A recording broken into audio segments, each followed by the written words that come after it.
కొత్తగూడెం జిల్లా మోకాల గుంపు గ్రామంలో క్షుద్ర పూజల కలకలం రేగింది. కుటుంబ సభ్యులకు ఆరోగ్యం సమస్యలు తలెత్తడంతో ఓ స్వామీజీ ఇచ్చిన సలహా మేరకు ఇంట్లో క్షుద్ర పూజలు చేసినట్లు తెలుస్తోంది. ఇంట్లో పెద్ద గొయ్యి తవ్వుతుండగా గమనించిన చుట్టుపక్కల వాళ్లు ఇద్దరు యువకులను పట్టుకుని పోలీసులకు అప్పగించారు.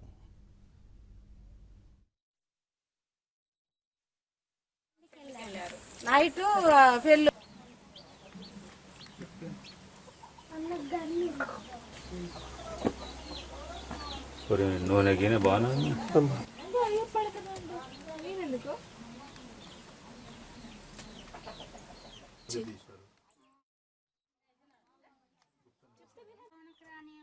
వేరే పిల్లలకి చూసేసరికి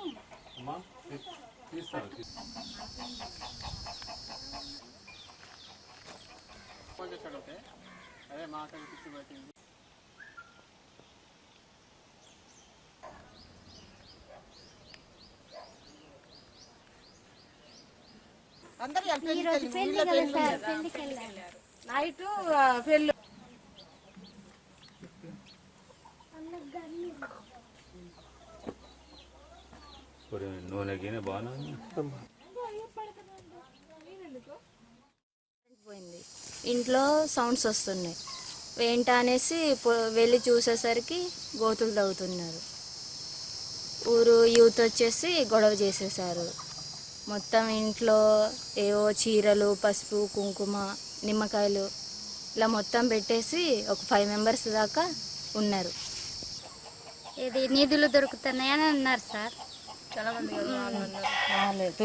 మా ఇంట్లో పరిస్థితి బాగాలేక మేము బాగా చేయించుకుంటామని చెప్పారు.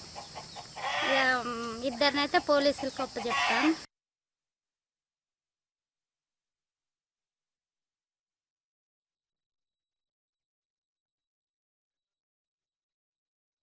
పూజ చేయాలి, మీరు ఇంట్లో శాంతి చేస్తే కానీ మీకు మంచి జరగదు అని చెప్పానంటే పాల్వంచ నుంచి మధు అనే ఒక వ్యక్తిని పిలిపించుకోవడం జరిగింది. వాళ్ళ దగ్గర నుంచి దానికి సంబంధించినటువంటి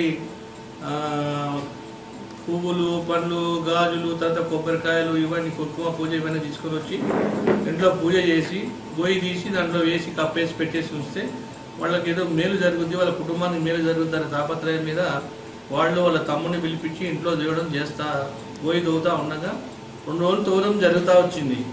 ఆ 2 రోజుల కాల పరిధి లోపల చుట్టుపక్కల వాళ్ళు కూడా వీళ్ళ మీద లేనిపోని అనుమానం రావడం జరిగింది. అలా అనుమానం రావడం వల్ల గ్రామస్తులందరూ కలిసి వీళ్ళని ఇంటి నుండి తీసుకొని పోయి ఏం చేస్తున్నారు, ఇంట్లో క్షుద్ర పూజ చేస్తున్నారా లేకపోతే ఏం చేస్తున్నారని విచారించడం జరిగింది. వాళ్ళ నివృత్తి కోసం పోలీసు వారికి తెలియపరిస్తే మా ఎస్ఐ గారు వెంకన్న వారు వాళ్ళ సిబ్బందితో వెళ్ళి వాళ్ళని తీసుకొని వచ్చి విచారించడం జరుగుతుంది.